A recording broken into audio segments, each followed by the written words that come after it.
If you're recording, I'd like to put on the record that I'm very scared. He's here. Home.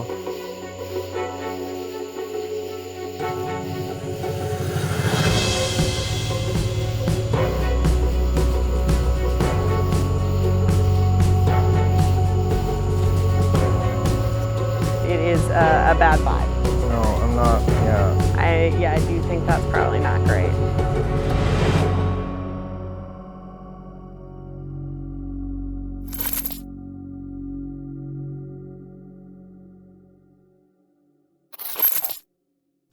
When you start getting into the world of the paranormal, you meet people with amazing and fantastical experiences.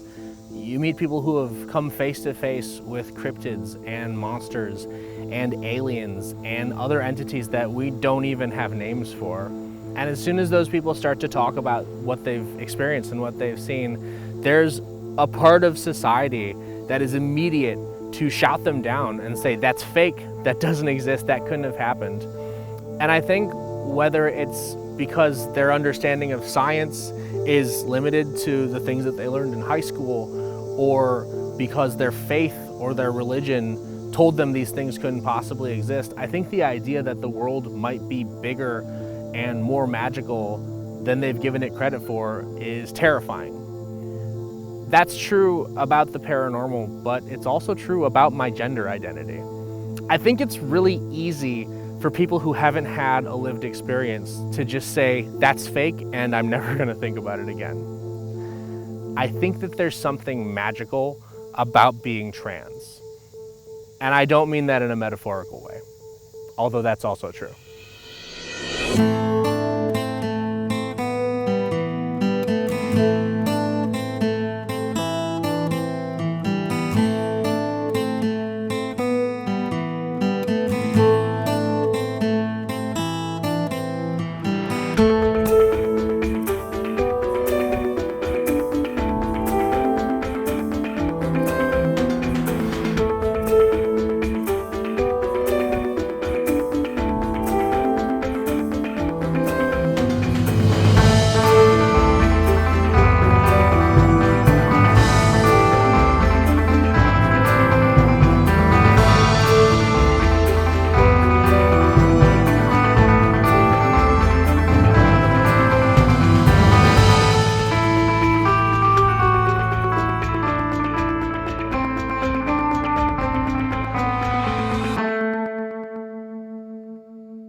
There's an understanding in the paranormal that hauntings or magic or anything that we would call high strangeness is drawn to liminal spaces like hotels and prisons and schools and train stations.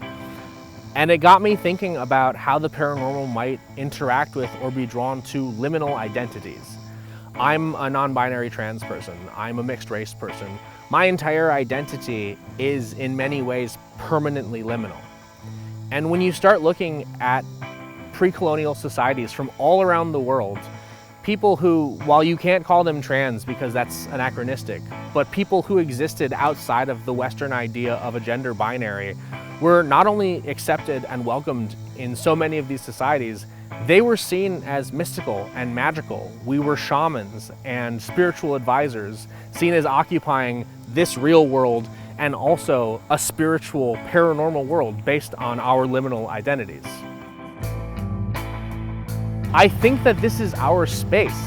I think that in the same way that we are drawn to this thing, and sure, you can say it comes from a place of kinship, of being othered, of being seen as on the margins or seen as villainous, in the same way that these creatures are, but I think it goes beyond that. I think there's something intrinsic to this identity that calls out to the strange, and I think the strange calls back out to us.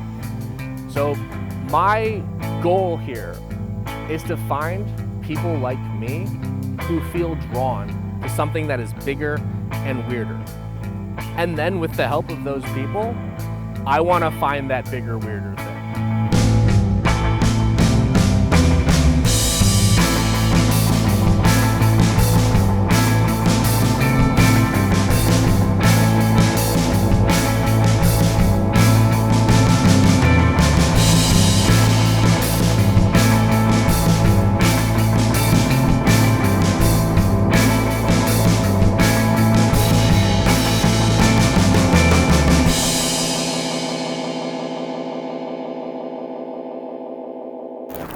Okay, are you still rolling? Oh yeah. Oh.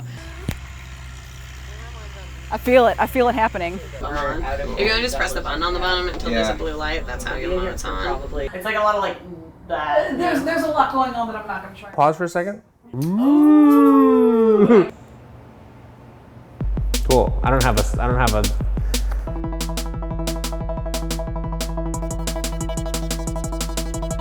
No, I mean that's pretty good. Let's try a couple different versions. Yes, and what if I'm like, okay, wait. It's me, Rosa.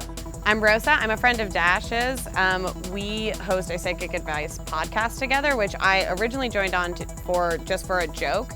However, it came out that I actually had psychic experiences when I was a child. So when they started getting really into the paranormal, I kind of came along as a way of figuring out my own abilities, and I'm really interested in understanding what's out here and what we can learn from this process.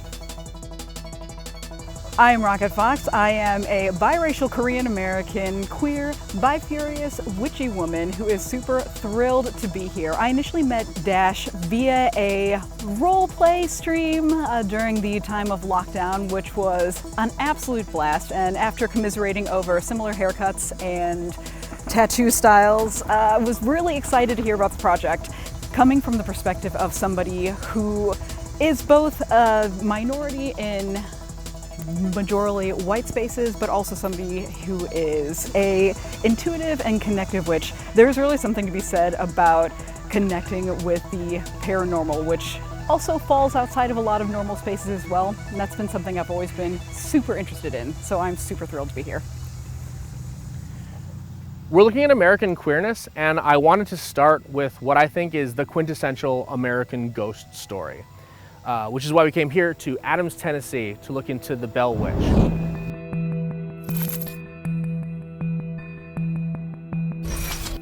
First settled in the 1790s, the city of Adams is located 45 minutes outside of Nashville.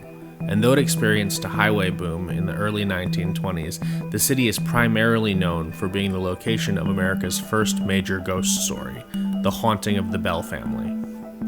At some point in 1817, when the city of Adams was still new, family patriarch John Bell and his son Drew would fire weapons at a strange dog-like creature, unwittingly kicking off a haunting that would last for the rest of John Bell's life. Legends say that the name Bell Witch was given by President Andrew Jackson when he and his men spent a terrifying night on the farm, though the entity called itself Kate. This led many to believe that the root of the haunting was a local woman named Kate Batts, who was on bad terms with John Bell, though she denied this allegation consistently. In 1820, after 3 years of torment, both for John and his daughter Betsy, the patriarch died. The family believed that he was poisoned by the Bell Witch itself. To start our investigation, we decided to speak with Bell Witch enthusiast Caroline Moore and Adams town historian Tim Henson.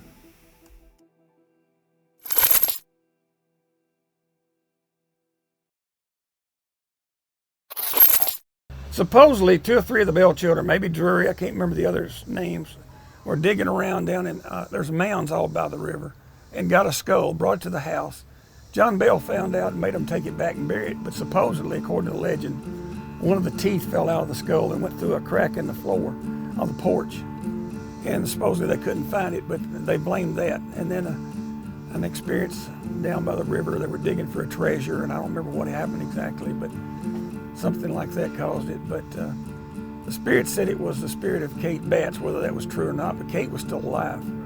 Yeah, I think it was really interesting because, yeah, it definitely seemed like they were looking for women to be the scapegoats in both of the situations with Kate as well as Betsy, because it was like, because you could be like, well, if Betsy broke off her engagement with Joshua beforehand, like the dad wouldn't have died. She was supposedly had a love interest in the gardeners, Joshua Gardner. And the witch, spirit, whatever you want to call it, tried to stop that. And the legend always has that no gardener's ever to marry a Bell. But then you also look at it the other way with, I honestly think it was this Richard Powell guy that created this elaborate hoax. Richard Powell had a wife, and I know the book says he was a bachelor, and he was pursuing Betsy. Well, if he was at that time, A, she was awful small, and B, he had a wife. He married an older widow woman who was considerably older than him from Williamson County, down below Nashville.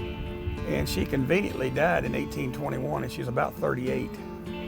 Richard was 7 or 8, 10 years older than Betsy. So at that point, supposedly, he began his interest. He was her teacher, for one thing, which happens today, but most people don't want to talk about it. He's already 10 years older, so that's already predatory. And then he was also her teacher, which is just adds another element of predatory behavior. Right after Betsy had broken off the engagement, Richard's wife also died the same year. And so that's where it adds this kind of element of like, I think he was just a creep. And then when you find out that while she ends up in the relationship with him, he is abusive. I think he was just very possessive. And then that also kind of manifested in a possession in a very strange way. We're talking about a dark time in our history. And you went to bed when it got dark. You didn't have a bunch of headlights or outside lights or whatever. You might have a candle to carry to your room. And a lot of superstition, a lot of little education. Most people couldn't read, including Lucy Bell. I proved that she couldn't read and write. And so stories were told to scare the children, make them go to bed, and then some of them believed it. And weird noises that happened in the night. Whatever it was, they blamed it on something, and of course the spirit got credit for that. But there was a lot going on, and I think that also could have manifested in a haunting. But I also think this Richard Powell guy, he clearly educated, so I think he managed to kind of sneak his way in and finagle that, unfortunately. What are the main sort of inconsistencies or misconceptions you find that people who come in here to ask you questions about this, what are the things that people get wrong? Well, I don't think people think of it as a real family, and it was. And the characters in Ingram's book are all real. And I've looked up almost all of them and researched their families, interviewed tremendous lines of the Bells and the Guns and the Forts and all the neighbors. And they want to come in here and have something floating around on a broom. And the witch was nothing of that nature. Supposedly a spirit, which I don't understand, but the Bible talks about spirits, so I can't say it didn't happen, didn't exist. I don't know, because it sounds like witches always has like a negative connotation, and it always seems very anti-woman. I think that's kind of the thing, is like you're usually like, it's like I grew up in Massachusetts, like Salem witch trials. It was like they just went after the women that they didn't like. And so I think like calling it a ghost is leaves it a little bit more open. Then I learned as I began to research, because I've written a book now, that I was living on the James Tunt's gun farm, which was a brother-in-law of John Bell, Jr.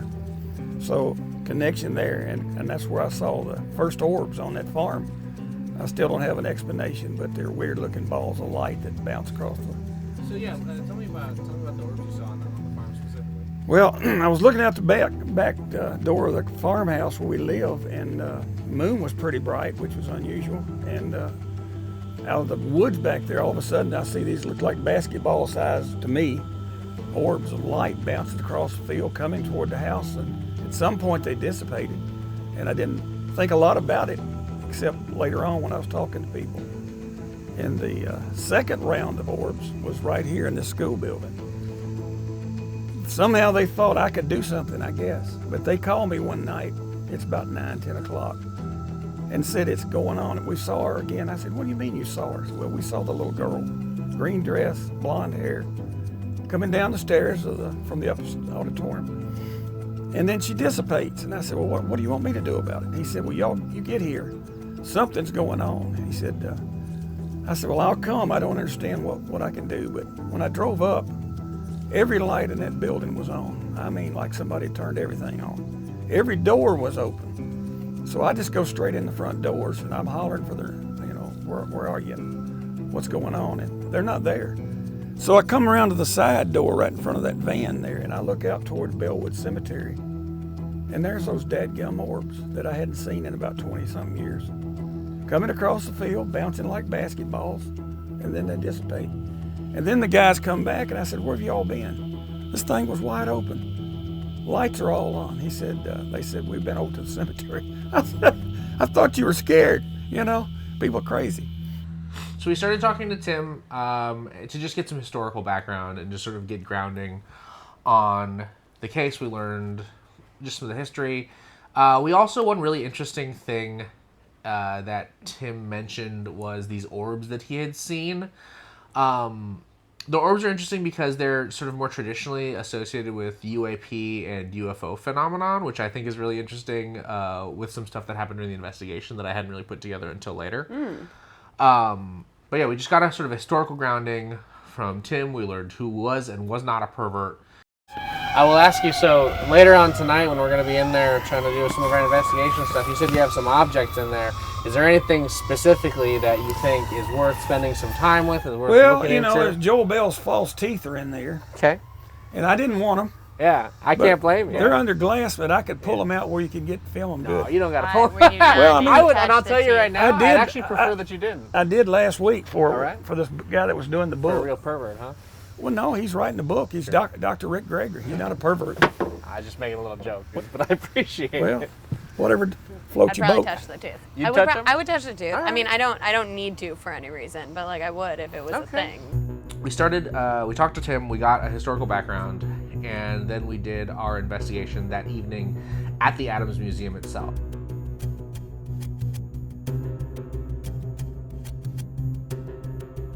We did a tarot read, and the focal card that we got was the Emperor in reverse. The Emperor, the fourth card in the Major Arcana, drawn in reverse.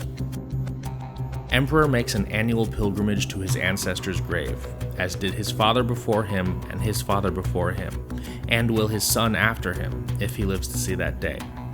The Emperor wields the traditional scepter of his office, his father's walking stick. The Emperor is author and authority. His name is displayed prominently, and his name is his father's name, a name brand. For some querents, the Emperor denotes a leader or a father, a male figure to look up to and listen to, who manifests his will and holds full authorship. And for others, the Emperor is an oppressor, a dominator, an exploiter.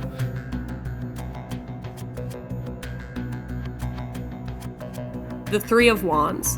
The Wanderer, foraging, wends away through wasteland and finds utility in what others have discarded. Through effort and enterprise may salvage of a savage landscape become a skillful art. Keep to a plan, and perspicacity will be rewarded. Don't just stand there. Step swiftly, speak softly, and gather big sticks. You've found the path, and now are tasked to proceed down it.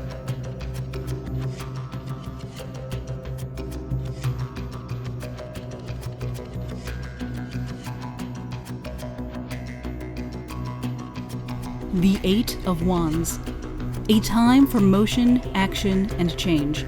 Make haste toward that which bears fruit and promises harmony. Leave behind what won't be needed where you are going. Your greatest wealth is in talent and skill. Messengers travel light, the better to swiftly deliver their messages. Run to meet them on the road and speed the process further. Rapid communication will come to your aid. In this reading, I think it's really interesting that we got two wands and a major arcana card. Wands are sort of a creative suit that are about action and creative action. I think it's interesting that we're sort of put in the direction of we're on a path, we're moving towards it. The path is fruitful, that we found it and we're working towards it, and the path maybe is moving towards a better understanding of this emperor figure, this reverse emperor, who to me reads as a very John Bell thing. I honestly think it's just interesting that all of them have sticks. Mine says to speak quiet or Gather sticks. Yeah.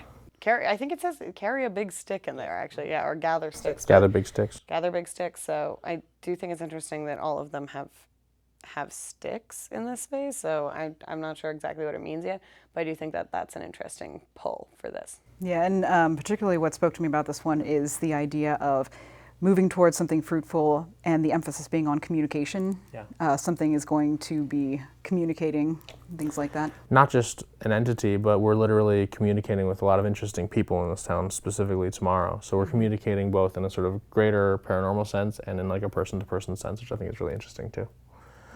it started out really, really weird to begin with because we set up. We were filming in the museum proper, like the museum with all the displays, and Rosa heard a sound from my bag that I had all my gear in. So so we're again, the Adams Museum is full of a lot of interesting stuff just from the town of Adams. There's a lot of relics from a racist age, hidden in plain sight. Spot them if you can. This is the part. Something fell in your bag.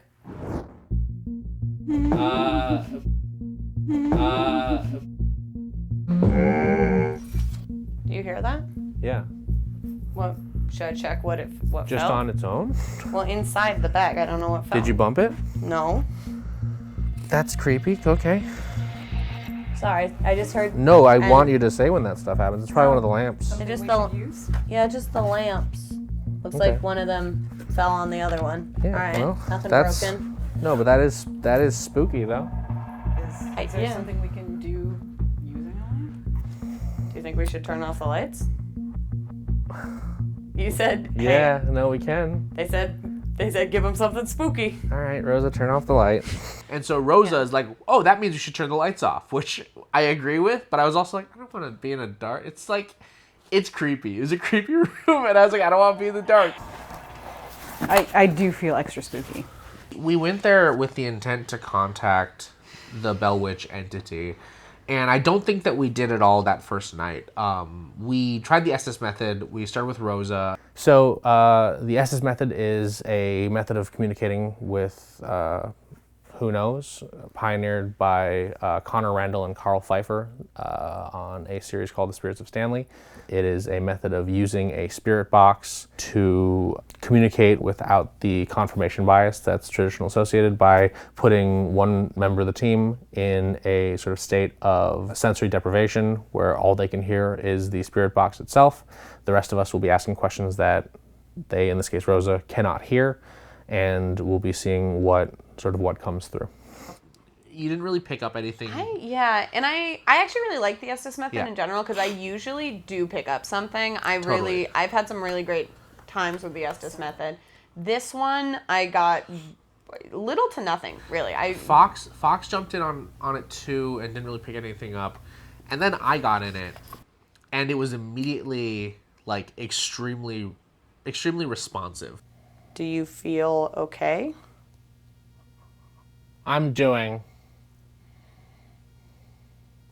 slowly.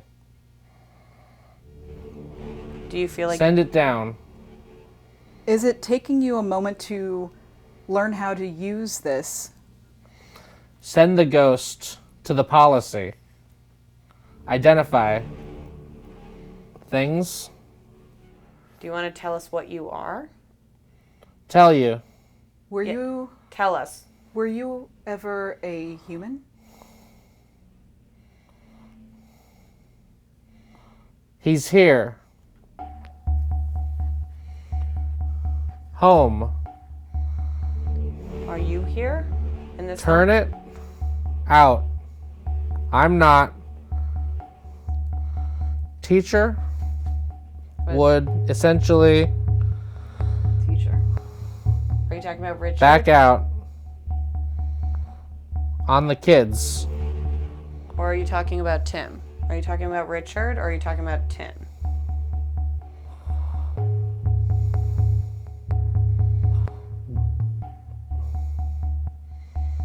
There's a teacher here in the museum. The house is jaded.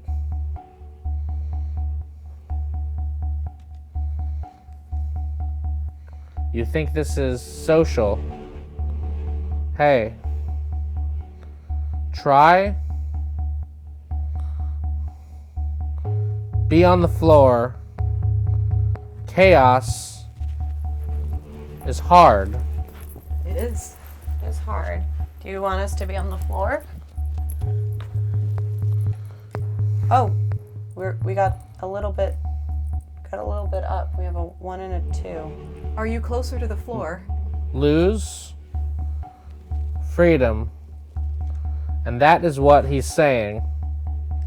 Who lost their freedom? He just Oh, it's at 1. Are you close to me now that we're on the floor? 1, 2. Oh, okay, yeah. I saw this go to 1 and 2. Is that you?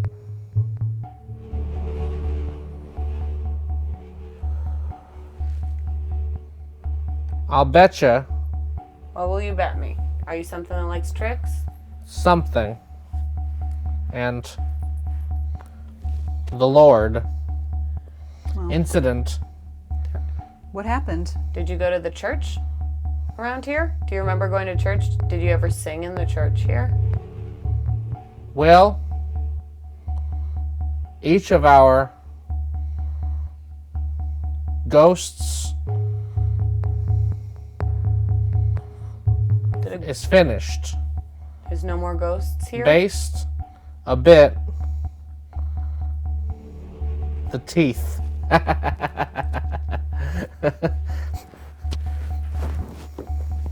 Did you... Still is in there. Oh, wait. We have an opening. I got a 1. 1 sec. In there. Did you mention the teeth earlier? A cage. Yeah, a box around the teeth? Season. It's 2 ways. Who's every day? I'm confident. What are you confident of? That was me. That was me.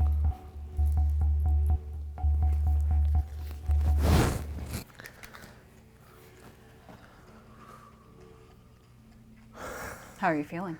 Yeah. You had some wild stuff coming out there. That's true. Yeah. So a really weird thing happened.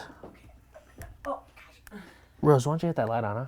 Yeah, I'm gonna hit the light. There are points. So it starts off as just sort of chill and a little responsive. I say some interesting things about like God, and I say some interesting things about like a teacher. At which there was teachers in the lore. Yeah.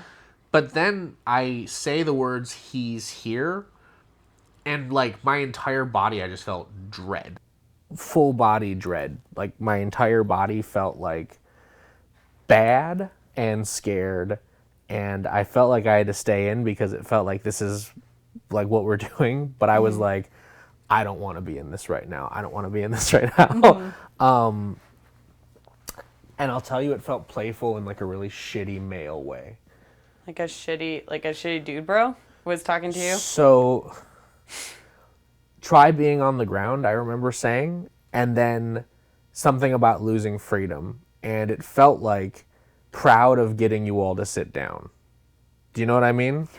This is the interesting thing as far as UAP is concerned, because one of the things that happened consistently in the Point Pleasant area during the Mothman event and all the sort of UFO flaps there are just these like places of dread where like the human reaction is to just feel dread in your whole body. And like Keel talks about this in the book where he'll be like, and he felt it and he's like, I have to run, like I have to get out of here. In Keel's Mothman prophecies. In Keel's Mothman prophecies, yeah. But it's common with other contactees too for that whole flap is just this instantaneous and like seemingly artificial feeling of dread, which I hadn't put that together until I was thinking about it later. But I just, again, full body, I felt.